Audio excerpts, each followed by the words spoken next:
اللہ تعالیٰ کی حمد و ثنا کے بے پناہ کلمات ہیں، لیکن آج ہم ان کلمات میں سے ایک کلمہ جو اللہ تعالیٰ کو بے حد محبوب ہے وہ آپ کو بتاتے ہیں، جو نماز کے آغاز میں بھی پڑھا جاتا ہے، اور نماز کے علاوہ بھی اگر اللہ تعالیٰ کی حمد و ثنا کرنا ہو تو اس دعا کو پڑھ سکتے ہیں.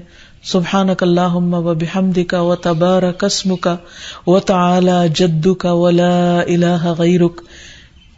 اے اللہ تو پاک ہے اپنی تعریف کے ساتھ، تیرا نام بڑا ہی برکت والا ہے، تیری بزرگی بلند و برتر ہے، تیرے علاوہ کوئی بھی الہ نہیں ہے.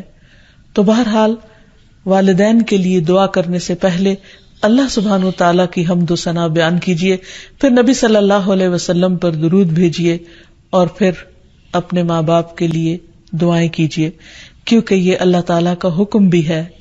وَقُلْ رَبِّ ارْحَمْهُمَا كَمَا رَبَّيَانِي صَغِيرًا.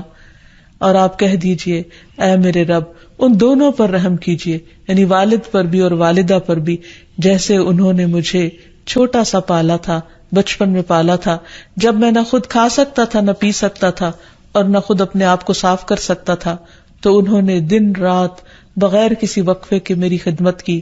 تو اے رب اب جب کہ وہ بڑے ہو گئے ہیں، وہ تیری رحمت کے محتاج ہیں، تو ان پر رحمت فرما اور ان کی مشکلات آسان فرما. پھر اسی طرح والدین اگر زندہ ہو تو بھی دعا کی جائے، اور اگر وہ فوت ہو جائے تو وہ اور بھی زیادہ دعاؤں کے مستحق ہو جاتے ہیں. جب برزخ میں والدین کا درجہ بڑھا دیا جاتا ہے، یعنی بلند کیا جاتا ہے، تو وہ پوچھتے ہیں کہ ہمیں درجے کی یہ بلندی کیوں کر حاصل ہوئی؟ تو انہیں بتایا جاتا ہے کہ یہ تمہاری اولاد کی دعا کی وجہ سے. ویسے بھی جب انسان فوت ہو جاتا ہے تو اس کے اپنے عمل کا سلسلہ ختم ہو جاتا ہے. 3 چیزیں مرنے کے بعد بھی فائدہ دیتی ہیں، جن میں سے ایک صدقہ جاریہ ہے، دوسرے ایسا علم جو انسان اپنے پیچھے چھوڑ جائے جس سے لوگ فائدہ اٹھائیں، اور تیسرے ولد صالح یدعو لہ، نیک اولاد جو اپنے والدین کے لیے دعائیں کرے، یعنی بیٹے کی دعا یا بچوں کی دعا اپنے والدین کے حق میں قبول ہوتی ہے. اس لیے خوب خوب دعائیں کرنی چاہیے.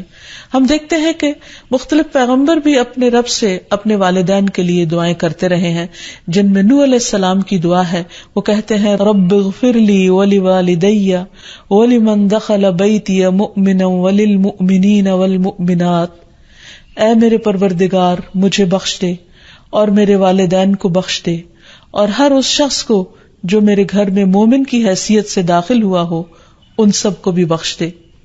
اسی طرح ابراہیم علیہ السلام کی دعا ہے ربنا اغفر لی ولوالدی وللمؤمنین یوم یقوم الحساب. اے ہمارے پروردگار مجھے، میرے والدین اور تمام مومنوں کو اس دن معاف کر دینا جس دن حساب لیا جائے گا.